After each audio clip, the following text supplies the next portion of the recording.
Welcome back to StrategyCast, where smart marketers and bold business thinkers share the plays behind brand breakthroughs. I'm Lori Jones, President and CEO of Avocet Communications.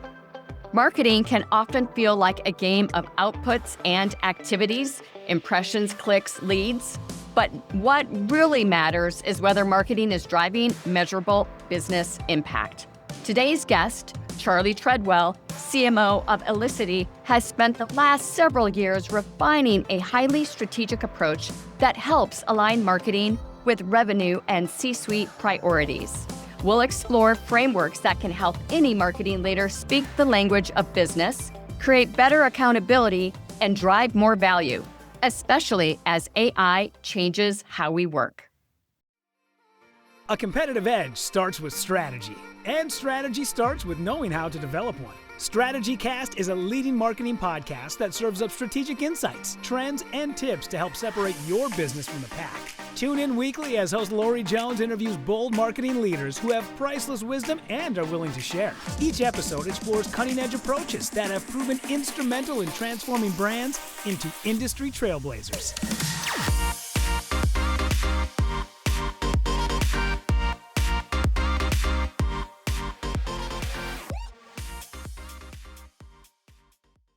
Welcome to the show, Charlie. Hi, Lori. Thanks for having me. Well, it's so cool to have you here. You've got an incredible background. Oh my gosh. Tell us a little bit about it, and then we're going to dive into some great content. Yeah. I guess the place I always start is that I'm a recovering creative director. I actually went to California Institute of the Arts and have a bachelor's degree in fine arts and graphic design. I spent a few years as a creative director in the agency world. Very quickly, I realized that I felt like I was too far downstream when it came to strategy and marketing. And I actually came across a campaign strategy brief one day. And I turned around and I looked at the creative director on the project and said, how do I get to write this? And they're like, oh, you need to go back to school. You want to be in marketing. And so I was actually working at Cisco Systems at the time. And I did realize that I had great creative background, but I had no business acumen at all. And I had a mentor who was a VP at Cisco who actually took me aside and he said, I don't normally tell people to go get an MBA because I think it's more valuable to work in a role and learn the business, but you need to go get an MBA because you need to get a crash course in business acumen. And so I went to night school at Arizona State University and got an MBA while I was at Cisco. About halfway through, I got converted to a marketing manager at Cisco. And then about a year later, I got pulled into the global social media team at Cisco to run the customer listening and analytics group. So we were consuming all the data from all the different systems at the time. This was about 2010, 2011, when social was kind of at its peak in business. Right. And we were the ones that were actually providing customer insights using all of that data. So I went pretty quickly from pure creative background to marketing analytics side. And I have a very unique background that allows me to do that. And those are two things that have made me pretty powerful in my career, that I can think strategically and from a metrics base, but I also can jump right in with a creative team and work with agencies. Well, I tell you, it's a real gift, and what a great, fantastic advice that you received very, very early. One of the gifts that I grew up with was a father who was a creative director and a strategist as well. And we always used to have these, debates on which came first, the creative or the strategy. And when you are who you are, and you've got that strategic mind, I think the creative just follows right in line. Which is a real gift to a lot of in-house teams and agencies out there to really help impact. I was doing one of those personality assessments. I think it was at Cisco. I think it might Myers-Briggs, and the person that from Myers-Briggs that analyzed it with me, they were like, you have this really unique, creative and analytical brain. Dang, yeah. And they said, go read this book by Dan Pink called A Whole New Mind. And it was why right brain thinkers are going to take over the world. And there was a section in that book that talked about Jack Welch at GE had actually created this innovation center. And he actually went and recruited Masters of Fine Arts graduates and put them through executive MBA programs to put them in this group at GE where they were just thinking completely differently. And as I read that, I was like, oh, I need to do this. This is exactly what it's. So I was kind of I've got the BFA. I need to go get the MBA. And then I brought a whole different way of thinking to the business. Yeah. Well, and I tell you, it's really impacted a lot of brands in a very, very positive way. Let's talk about why many marketing strategies break down. What we've just talked about thus far is really, the gift that you bring to the table regarding that. In your experience, where do most marketing strategies break down when it comes to top line revenue growth, or at least driving that? I think it's two things. So I think that the marketing team can get distracted with vanity metrics. Things like, these things matter and they're important to measure, but when you're talking about things like share of voice and impressions, website traffic, even things like SEO, the sales team doesn't care. Right. And ultimately, the CEO only cares about sales. Like the CEO's job is to increase enterprise value, whether that's a publicly traded company and trying to increase the stock value, the shareholder value, or a private company where it's looking at multiples and, EBITDA. All they care about is increasing enterprise value.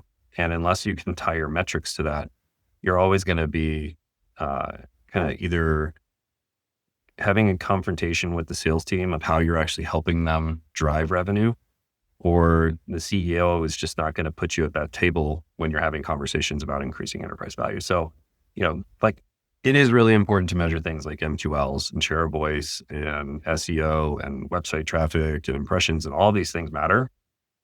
Follower count is another one that is it's important. Driving subscriptions and people like hearing your content organically and earned media is great, but people really don't care unless you can tie it to revenue. Right. Or increasing enterprise value, right? And what are the metrics that you use to tie the vanity pieces to revenue? Right. We correlation that we have between everything through the funnel. So you'll see, very, very top of funnel, you are looking at SEO, how you're driving traffic to the web, the conversion of that, which is the biggest one I think people break down at, is looking at measuring how you're converting traffic on your website into true MQLs and leads that actually result in opportunities. Because if you're not actually tying it to the creation of opportunities for your sales team and then the conversion of those, none of that stuff matters. Like you can drive tons of traffic to your website, but if your site's breaking down and not converting, that's just a huge missed opportunity. But we definitely try to start at the, what do we need to do to support sales? I actually heard many times when I was at Cisco, they would do these kind of all hands for the marketing team, and they'd bring in the head of sales, and that CMO would say, I'm not going to say which CMO this was. CMO would say, how are we doing? Right? In front of the entire marketing team. The head of sales would be like, pretty good. It's getting better.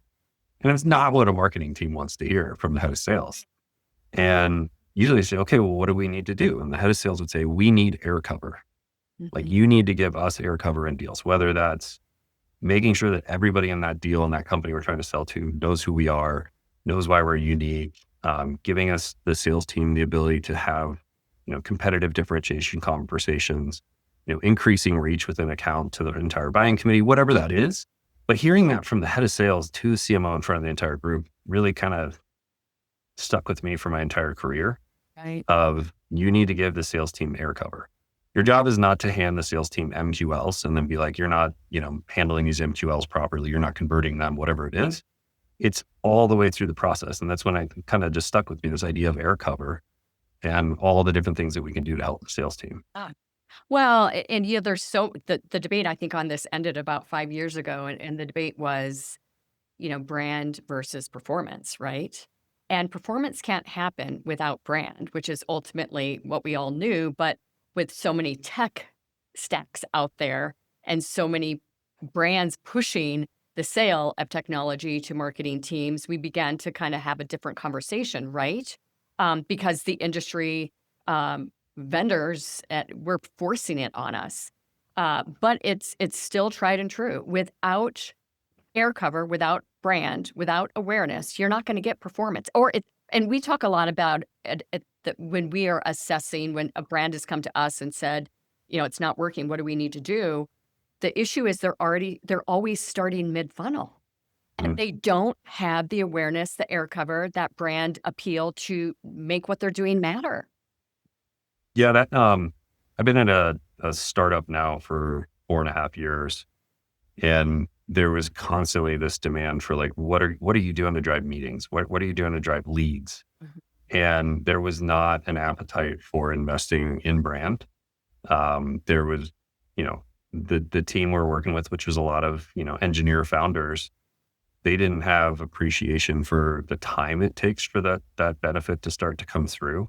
Things like investing in analyst relations, like spending $100,000 a year with Gartner, just so you can literally talk to the analysts, every month, so that someday, if you're lucky, the analyst tells someone, yeah, you should really go look at this company, Elicity. Actually had it happen 3 weeks ago. I actually saw a Gartner analyst we've been working with for 3 years come to our website and start downloading content. I quickly shot him an email. I'm like, hey, what are you looking for? What can I do for you? It's like, oh, I was just talking to a CISO of a large healthcare organization, and I told him he needed to look at you guys. So I was downloading some assets to send to him. A week later, we were at a CISO roundtable event in Napa, and I sent my CEO, and my CEO is talking to that CISO. For those who don't know, a CISO is a Chief Information Security Officer.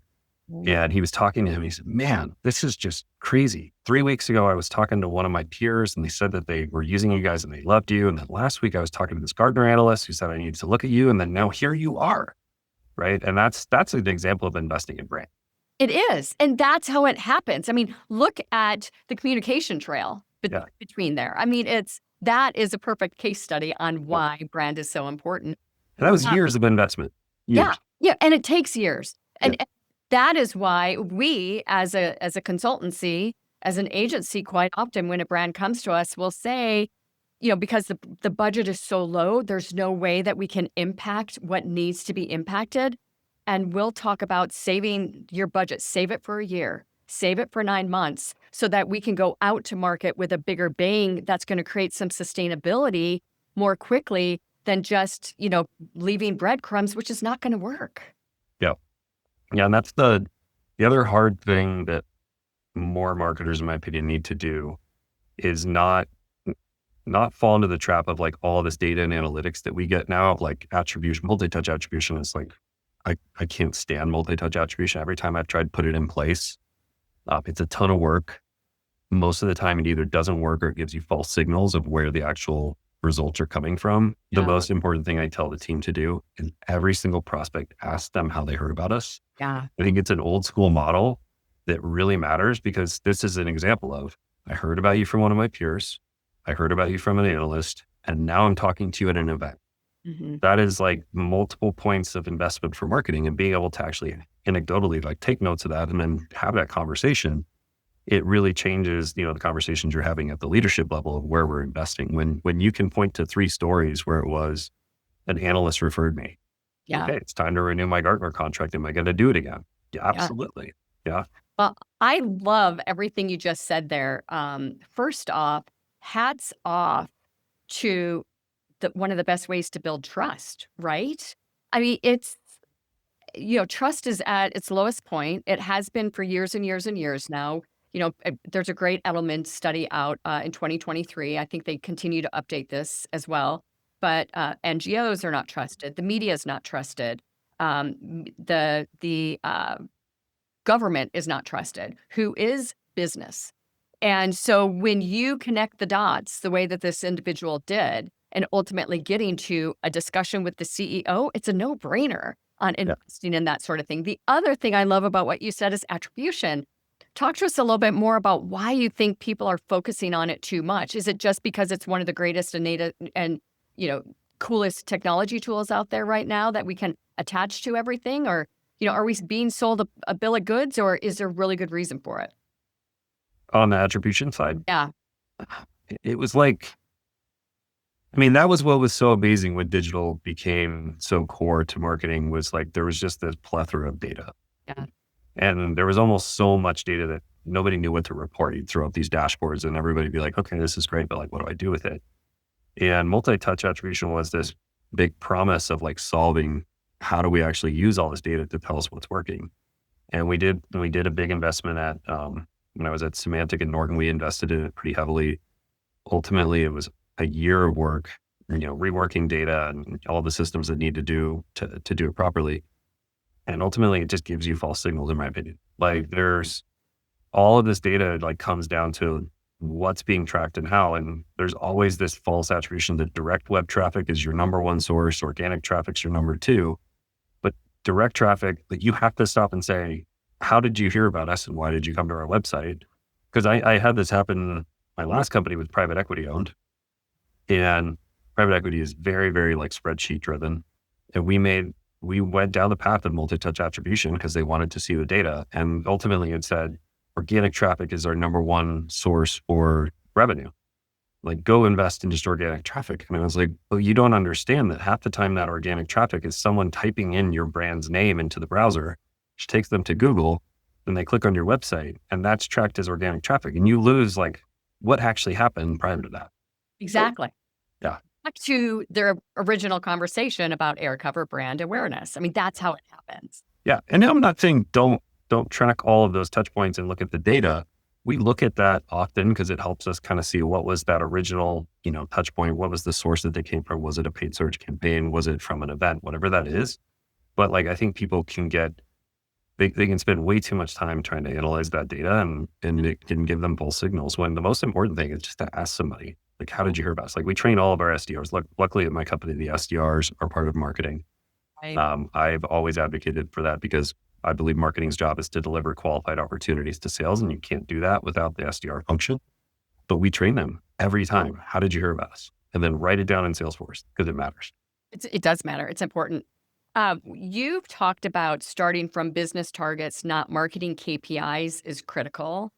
Can you circle up this conversation that we've had and why that shift is so important for marketers setting up the reporting mechanisms today? Yeah, the way I learned this probably like 8 years ago. It was when I was at Symantec. I told you about this, what's called the reverse demand gen waterfall. Right. And I always start when we start having conversations of, what does your budget need to be or what's your plan for the year? I turn around and I immediately say, what's the revenue goal for the year? And that is the most important thing, because if you start with what is the revenue goal, immediately, like I talked about before, of sales air cover and aligning with the CEO's goal, that's everybody's goal. And if you align on, okay, the revenue goal for this year is, let's say it's in the startup world, it's 20 million in ARR. Okay. So we have to generate 20 million in ARR this year. And now the next question is, what's our average deal size? Right. And our average deal size is $500,000. Okay. So we know to get there, we now need to generate 40 opportunities. They're going to close this year. Okay. How long does it take us from opportunity creation, first call, first meeting, to close one? It takes 6 months. Okay, great. That means we only have 6 months to generate 40 opportunities that are going to close this year. And then we keep going, right? Then you keep going. This is the reverse part of it. Keep going backwards. Okay. How long does it take us to turn a lead into an opportunity? Okay. Well, that actually can take us 60 days. We meet them at an event and that, we chase them and then we actually get them to come to a meeting. Okay. Now we're down to like 4 months of the year that we have an opportunity to generate like the opportunities that are going to close for the year. And then they can keep going all the way back to, leads, MQLs, web traffic, whatever.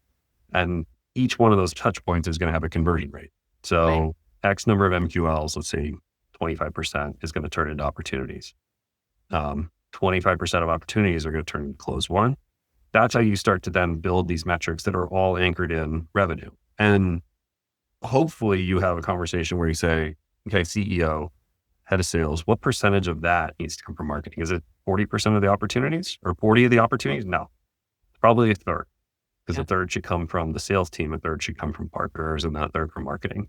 And so now you're back down to something a little more tangible. Okay, my goal is, 12 opportunities this year or 14, whatever the math breaks down to. And then you can actually build your attribution. And then there's no question about how are you actually aligning with the business priorities.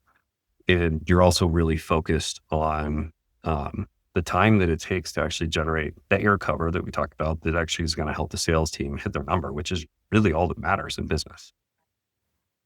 It's so interesting. And one of the reasons why I think we're always looking at month over month, quarter over quarter, instead of year over year is because of the sales cycles that can start in December, but really become a part of growth the following year. And a lot of companies don't look at it that way. They're so, the tent poles are January, December, and they really, that ongoing dialogue is so important from month over month, quarter over quarter. Yeah.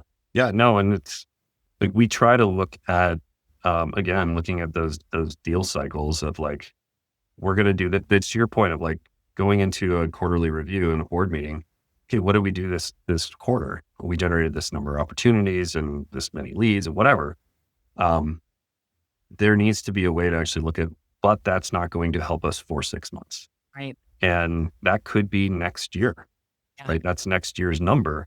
That just has to be an open conversation that everybody's aware of. And if you start with the model that I talked about, everybody's aligned with what I do today is not going to have impact until this point.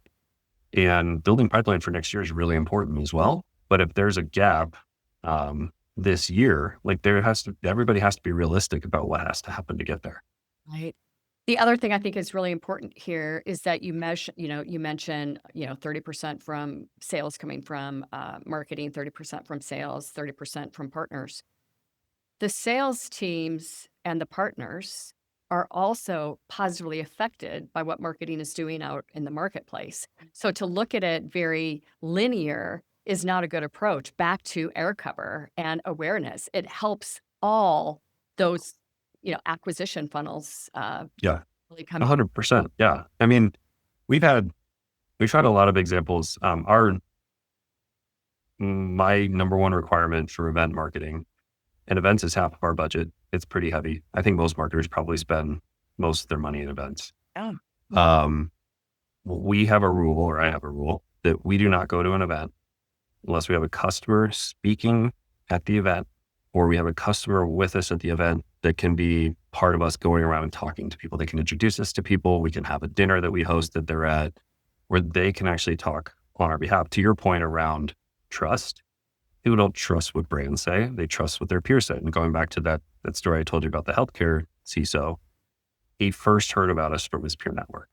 Yeah. We have a customer that we landed in January or February this year. It was a 4-month deal. It was very fast for us, and it was $1 million in ARR. It's huge.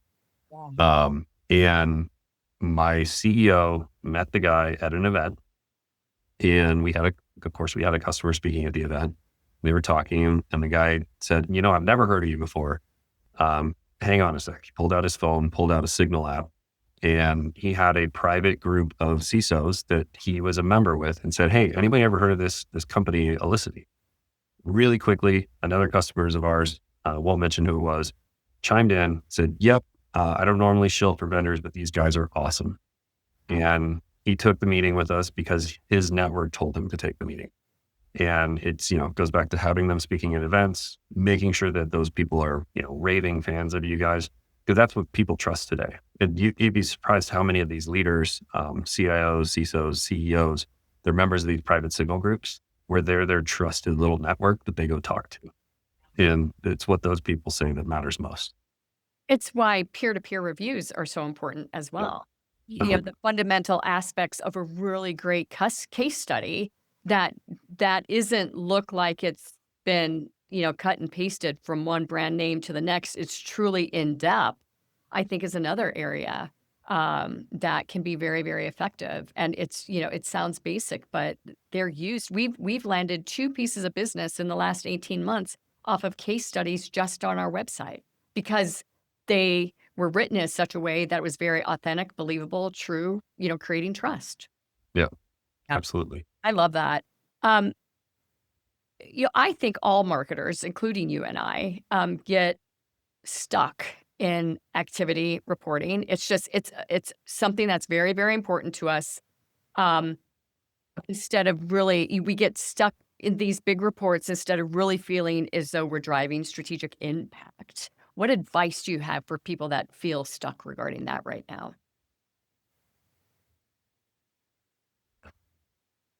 Sorry, I'm going to have to think about this one for a sec. Sure. I mean, I hate to keep coming back to the waterfall example, but like anytime you're going deep into reporting, and it's almost like you're trying to make a case or a justification for why you exist and why you have budget. And if you can keep focused on how you're driving the revenue, that's all that matters. Like when we talk to the CEO and I talk to my CFO, only thing that he cares about is opportunities generated. Period. Right. That's it. Yeah. And if I can't report on that number specifically, and then tell him of those opportunities, what activities do I think they came from? Is it, X number of opportunities came out of this event where we spent $200,000? Like I need to be able to break it down to that. Because that's really all that they care about is what money did we give you and how did that drive revenue? And if you can't tell them that, then that's all that you're toast. Like that's all that matters. If you're then trying to back into, look at how our organic traffic is growing and look at our direct traffic and look at our share of voice and all these metrics that I call vanity metrics that are important. I think they tend to be created in these large marketing departments where all these individual groups are having to justify how they're driving the overall marketing results. Like they don't care about that, at least not at the companies that I've worked at. All they care about is how are you driving sales. Right. And so if you can at least focus there and then you can back up from there to continue to generate more metrics that support everything that you're doing, as long as those things are connected, I think it helps. Mhm. We've come a long way with AI in the last 18 months that we've really been focused on talking about it in a great deal. And the Sam Altman quote, of course, which basically stated that creatives and marketers and agencies were going to be going out of business. I think unfortunately at the time there were a lot of CEOs who thought, okay, replace the marketing department and we'll hire, an AI tech person and then just bill, you know, AI people to do the job. And we've all very quickly realized, those people with that mindset very quickly realized that the human, IP is very, very important in order to make all that work.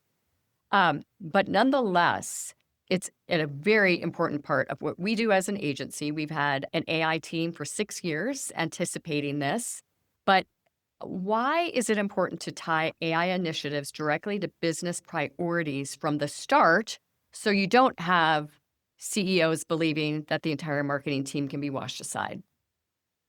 The way I've always talked about AI, and I've actually done some consulting with CEOs that are trying to figure out what to do, because there are the CEOs that usually come from a CFO background who can immediately jump to, how do I save money? Right. Can I get rid of people? Can I get rid of outside resources? Whatever that is. The challenge is that's a short-term gain, right? That'll help you in hitting this quarter's number or this year's revenue number, but it won't give you a long-term strategic advantage. In marketing, I think people have to remember that we are always in demand for more people, more resources, more budget. And AI is just a way to help get there quicker without having to go ask for it. To be able to take, everybody says, like, at least it depends on the task, but everybody will say they're 3 to 5 to 10 times more productive using AI tools effectively at any given task than they would be without it. And if you can take a team of 3 and make them the equivalent of if you had a team of 10, like that's huge. But you need to be able to also communicate that to the CEO. And one of the ways every time I have talked to CEOs about AI is I immediately start with, what are your big rocks for the year? Like, what are your OKRs, whatever name you use for them? Like, what are your big priorities? How do we then look at those and try to figure out, can AI help? Do you have enough people? Do you have enough money? Are things not moving quick enough? Those are opportunities where then you can go into the processes and the people and actually see it as, can AI help versus replace?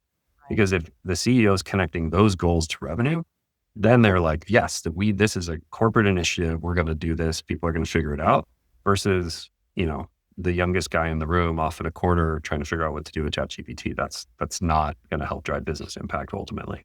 No, it's not. And if you're going at it in a very, very strategic way and building a digital twin or utilizing AI agents to help in these kind of situations, then it's able to ladder up to the strategy that we've been talking about, since minute 1 of this show.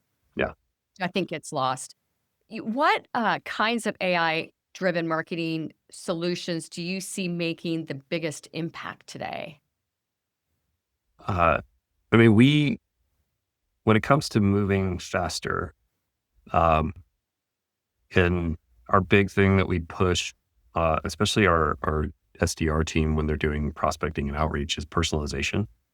And, the best SDRs I've ever had, they would take an entire day of the week and they'd say, I'm not making calls today, I'm researching. These are my accounts I'm going after. I had a 24-year-old SDR who came to me one day and said, hey, I'd like to add this account to my target list because I was reading their 10K filing and they have an operational technology security initiative next year. First part of me said, what 24-year-old knows what a 10K report is or how to read one? And second, I was like, this is the type of research you have to do to break into accounts. This young woman was actually spending an entire day doing this for her accounts. So a few months ago, especially using some of the latest ChatGPT models like O3. If you're not familiar with O3, it's the most advanced reasoning model right now. Most people don't know this, but it actually has the ability to go, it's an agent. It actually has the ability to go out onto the web. It has the ability to actually use a web browser, view pages, click, scroll, and then it has a Python environment where it can actually analyze that content. We built, initially it was a very advanced prompt that you would use with O3 that would do this account research I'm talking about. It specifically said, go look for 10K filings, go look for quotes from executives, the craziest thing that I saw it do is we were asking it to build a profile of the technology used at the company. Right. It went to the company's website and their careers page. It read the job requirements on jobs that they were recruiting for and specific technology certifications that people needed for that job. Then it went to LinkedIn.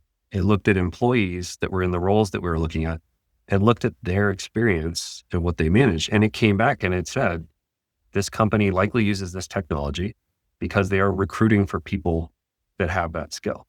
And the amount of time it saves for our sales team from a research perspective is massive. We ended up actually, most people don't know this, but ChatGPT's custom GPTs about a month ago enabled you to move those models into the custom GPT. So the O3 model in a GPT. So we were able to program this advanced prompt into a GPT, and all that the sales team, all of our sales team uses this now. They have to put the website domain into the GPT and that's it, and hit enter. 5 minutes later, they come back. It's read 100 different web pages. It's thought through how to use all this information. And then it creates this standard brief that we've given it a template for. And it's, the firmographic data, everything about the company, everything has a source that they can go review to see where that it came from. Is it accurate? It has lists of the executives.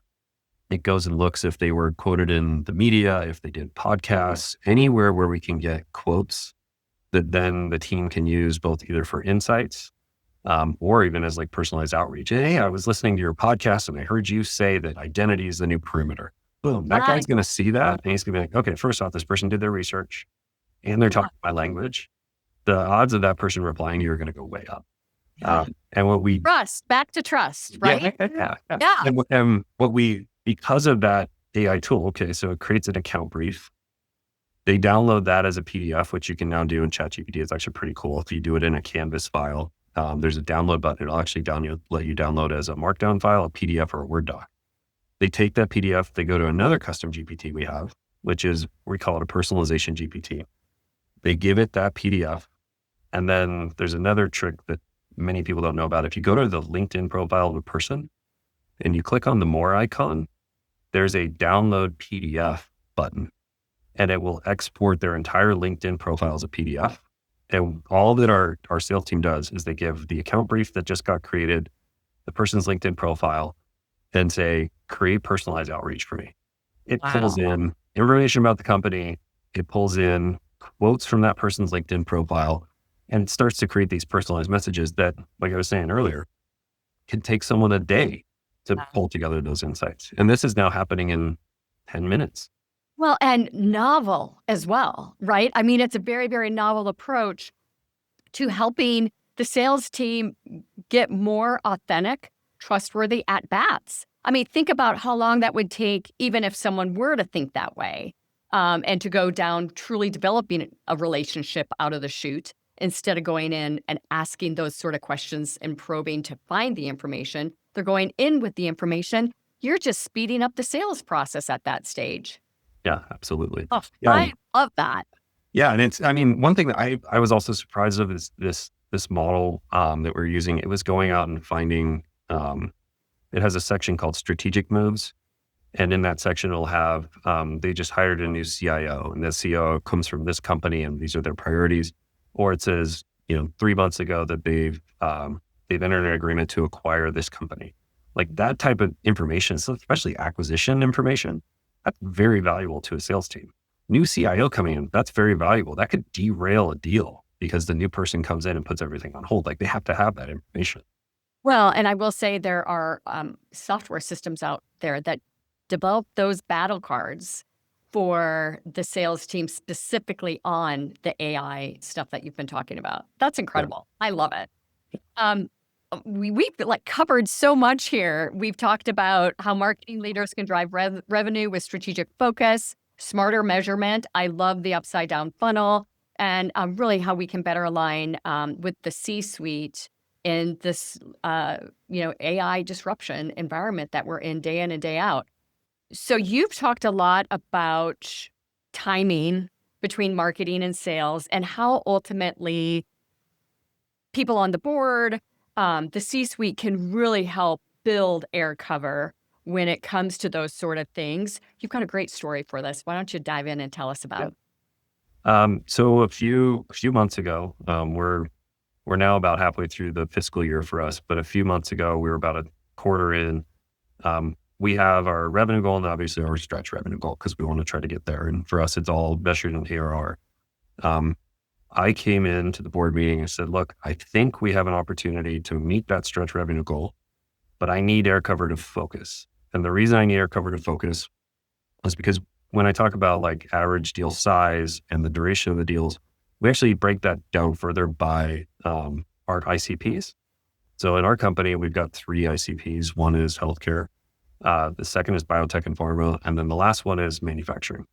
And manufacturing deals take a long time. They're slow. They take a year to 18 months. Biotech and pharma are a little bit faster, like 9 months. Healthcare, 4 months. And so I came in and I said, look, we're almost, we're about a third way through the year.